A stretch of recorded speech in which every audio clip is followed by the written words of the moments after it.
के महीना हाँ आठे के दिन आधे के दिन समझ जा हाँ भादोला 8 दिन लगे हो से दिहाड़ी हाँ पाक है ना। तो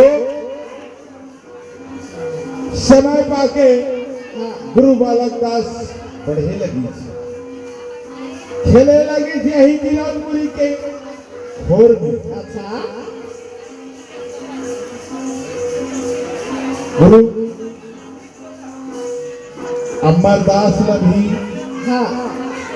गिरधपुरी में हो रही से हाँ गुरु बालक दास लभी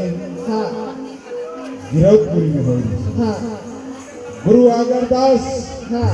गुरु कड़ियाला हाँ केवल भंडारपुरी में। हाँ ऐसे तो हाँ हमारे संत समाज में हाँ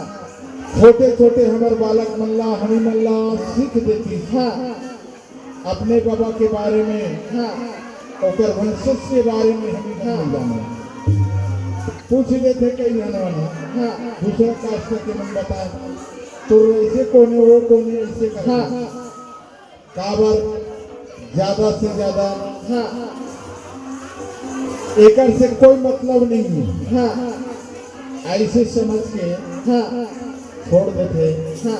मगर वही समझ के हाँ न समझ के हाँ वही समझ न समझ के हाँ आज अमर गुफा के जगन्नाथ कटी हाँ हमार तो बलौदा बाजार जिला है हाँ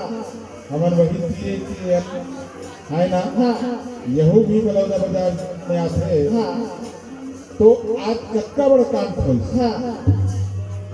अगर ये बात ला हल्का नहीं मानते हाँ हल्का नहीं समझते हाँ